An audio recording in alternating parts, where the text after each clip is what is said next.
நீங்கள் பார்த்து கொண்டிருப்பது உங்கள் ஜாஷ்வா டிவி. சகல ஜனங்களுக்கும் நற்செய்தி.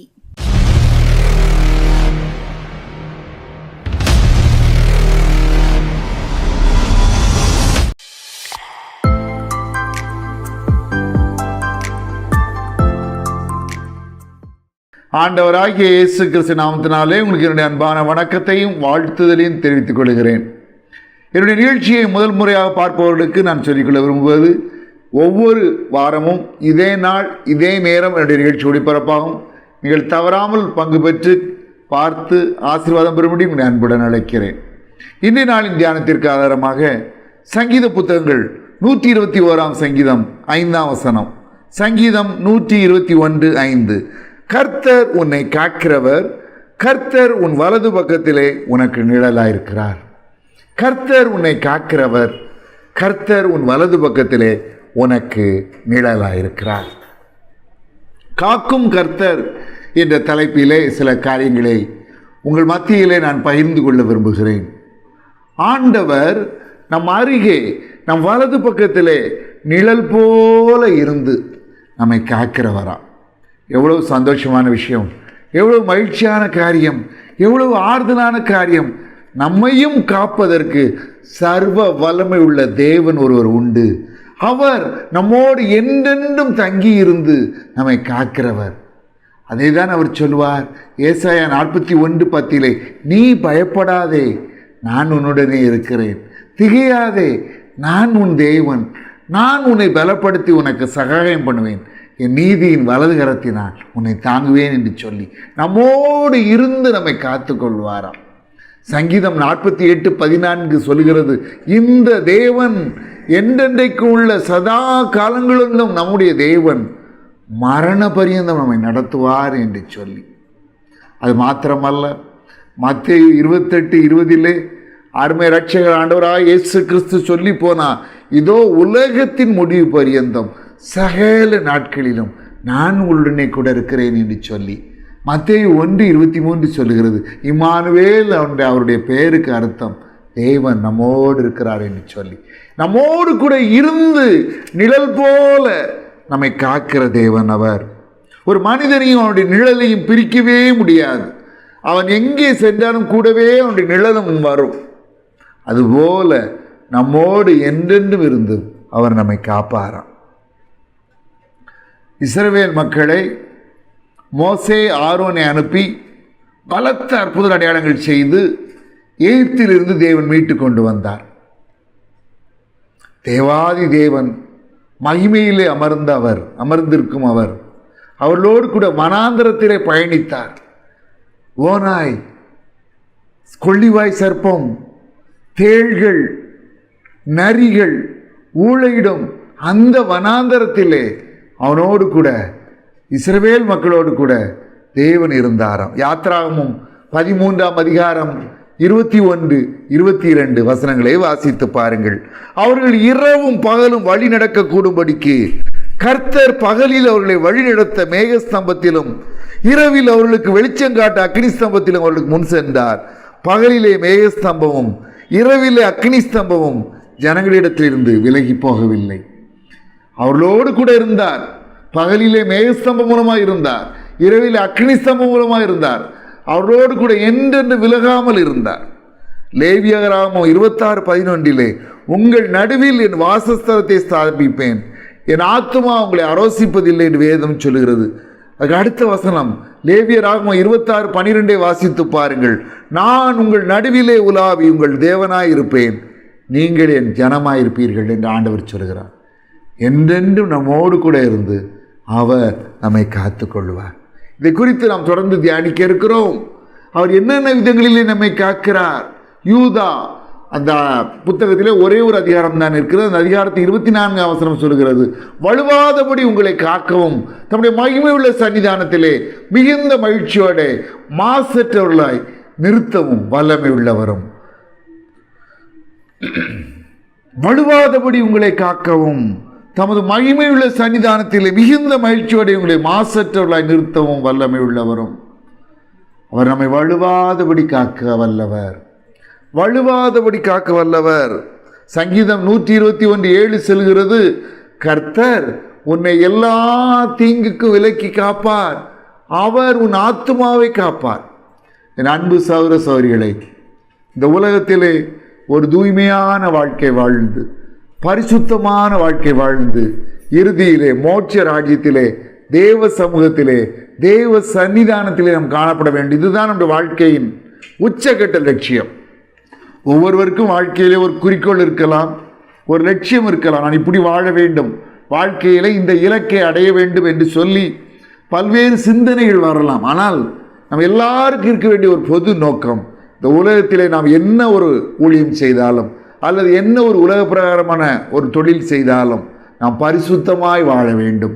தேவன் இந்த உலகத்திலே நாம் எப்படி வாழ வேண்டும் என்று விரும்புகிறார், அப்படி ஒரு வாழ்க்கை வாழ்ந்து இறுதியிலே மோட்ச ராஜ்யத்தை அடைய வேண்டும். அதற்காக தான் ஆத்துமாவே அவர் காக்கிறாராம்.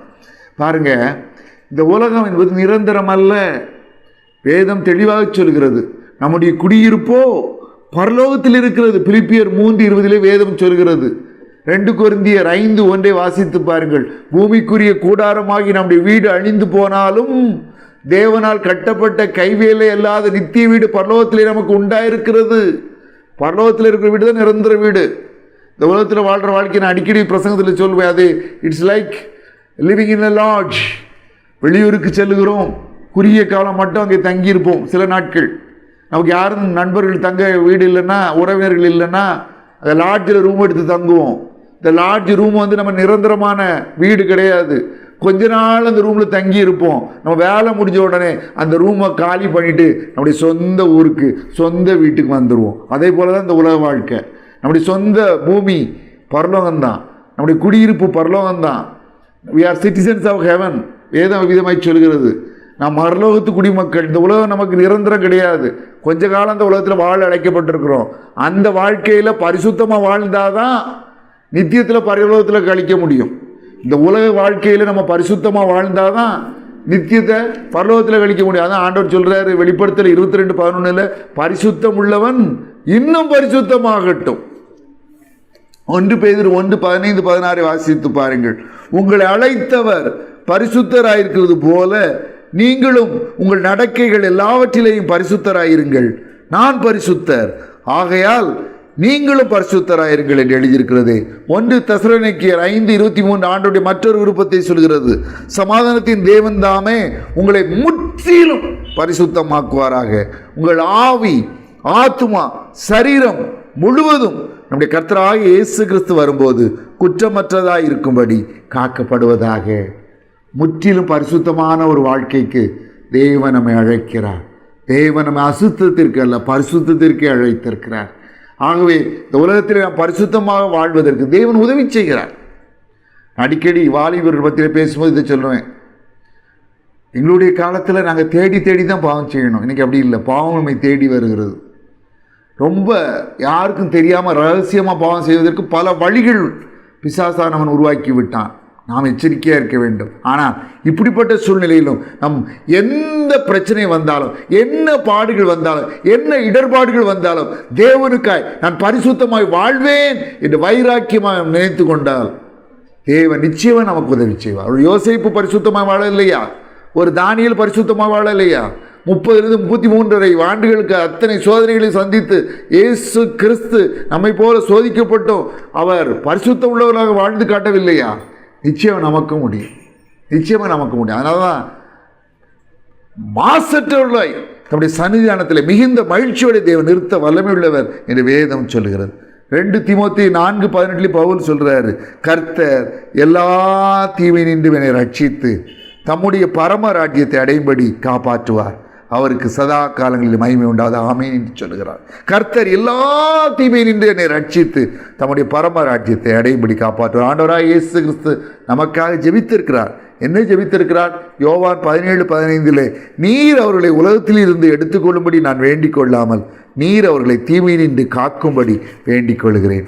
யோவான் 17:20 நான் இவர்களுக்காக வேண்டிக் கொள்கிறதும் அல்லாமல் இவருடைய வார்த்தையினால் என்னை விசுவாசிக்கிறவர்களுக்காக வேண்டிக் கொள்கிறேன்.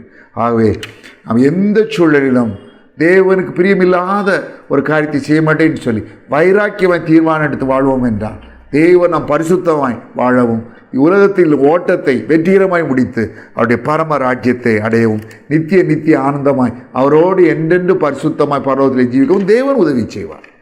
அடுத்தபடியாக சங்கீதம் 121:8 சொல்கிறது, கர்த்தர் உன் போக்கையும் உன் வரத்தையும் இது முதற்கொண்டு என்றைக்கும் காப்பார்.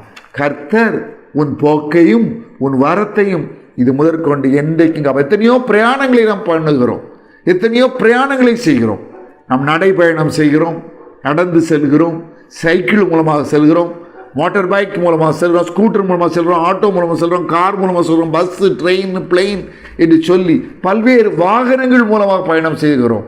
தேவன் நமக்கு கொடுக்கிற வாக்கு தத்தம், கர்த்தர் உன் போக்கையும் உன் வரத்தையும் இது முதற்கொண்டு என்றைக்கும் காப்பார். யாத்திராகமம் 33:14 என் சமூகம் உனக்கு முன்பாக செல்லும் என்று ஆண்டவர் வாக்கு பண்ணுகிறார். நமக்காக ஆண்டவர் தூதர்களை கொடுத்திருக்கிறார். நம்முடைய பாதுகாப்பிற்காக தேவன் தூதர்களை கொடுத்திருக்கிறார். சங்கீதம் 91:11-12 வாசித்து பாருங்கள். உன் வழிகளில் எல்லாம் உன்னை காக்கும்படி உனக்காக தம்முடைய தூதர்களுக்கு கட்டளையிடுவார். உன் பாதம் கல்லில் இடராதபடிக்கு அவர்கள் உன்னை தங்கள் கைகளில் ஏந்தி கொண்டு போவார்கள் என்று சொல்லி சங்கீதம் 34:7 சொல்கிறது, கர்த்தருடைய தூதன் அவருக்கு பயந்தவர்களை சூழ பாளையம் இறங்கி அவர்களை விடுவிக்கிறார் என்று சொல்லி மத்தேயு 18:10 அருமை இரட்சகர் ஆண்டவராய் இயேசு கிறிஸ்து சொன்னார், இந்த சிறியில் ஒருவனையும் அற்பமாய் எண்ணாதபடிக்கு எச்சரிக்கையா இருங்கள். அவர்களுக்குரிய தேவ தூதர்கள் பரலோகத்திலே என் பரமபிதாவின் சமூகத்தை எப்போதும் தரிசிக்கிறார்கள் என்று சொல்லி ஆண்டவர் ஒரு தூதனுடைய பராக்கிரமம் என்ன என்று ஏசாயா 37:36 காட்டியிருக்கிறாரு. கர்த்தருடைய சமூகத்திலே புறப்பட்ட ஒரு தூதன் அசீரியரின் பாளையத்திலே 185,000 போர் வீரர்களை ஒரே நொடியிலே சங்கரிக்கும் அளவு பராக்கிரமம் பெற்றவனாய் இருப்பான் என்றால், இதே போல கோடானு கோடி தூதர்கள் தேவனிடத்திலே உண்டல்லவா?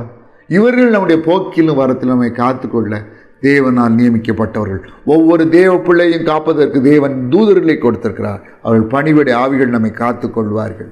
உபாகமம் 28:6 நீ வருகையிலும் ஆசீர்வதிக்கப்பட்டிருப்பாய், நீ போகையிலும் ஆசீர்வதிக்கப்பட்டிருப்பாய் என்று சொல்லி ஆண்டவர் நம்மை ஆசீர்வதிக்க ஆண்டவராக இருக்கிறார்.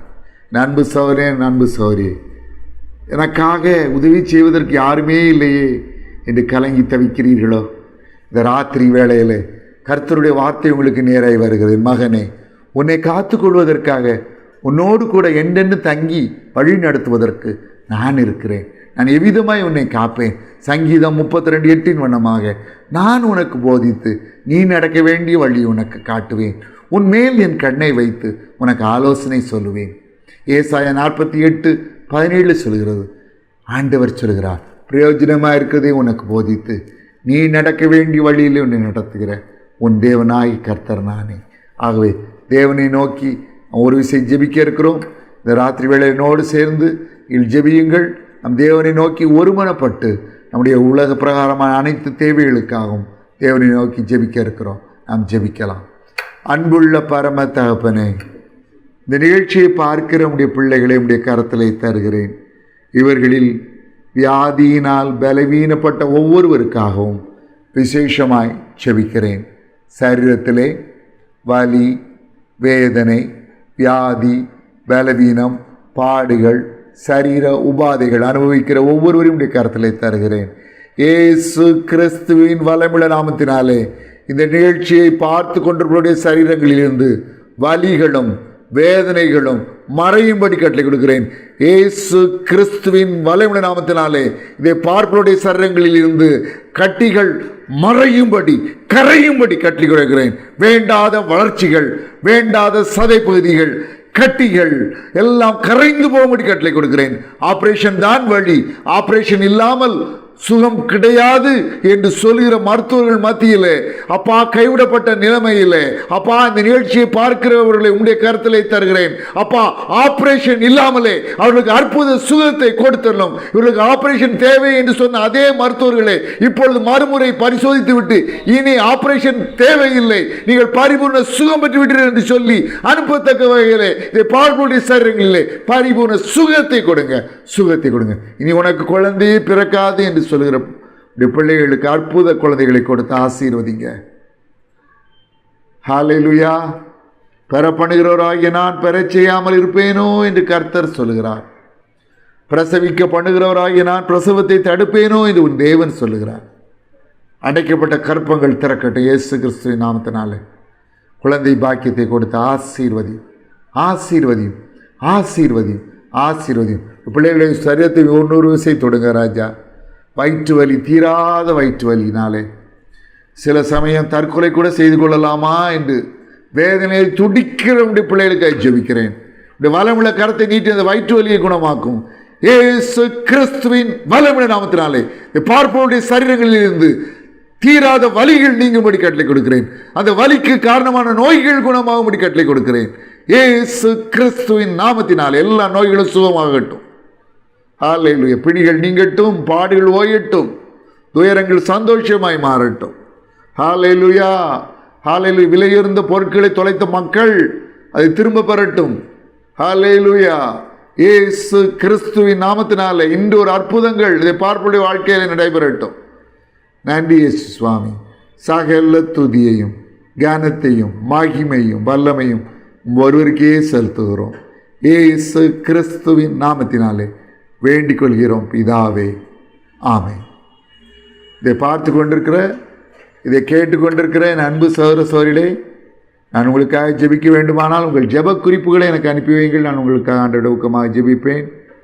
என்னுடைய கடந்த நிகழ்ச்சிகள் மூலமாக அற்புதங்களையோ ஆசீர்வாதங்களையோ பயன்களையோ நன்மைகளையோ பெற்றிருப்பீர்கள் தயங்காமல் அதை எனக்கு தெரியப்படுத்துங்கள். நாம் ஒன்று சேர்ந்து ஆண்டவரை துதிக்க, அவரை ஸ்தோத்தரிக்க, அவருக்கு நன்றி செலுத்த, அவருக்கு என்றென்றும் நன்றி உள்ளவர்களாய் வாழ அது ஏதுவாக அமையும். ஆண்டவராகிய இயேசு கிறிஸ்து தாமே உங்களை ஆசீர்வதிப்பாராக.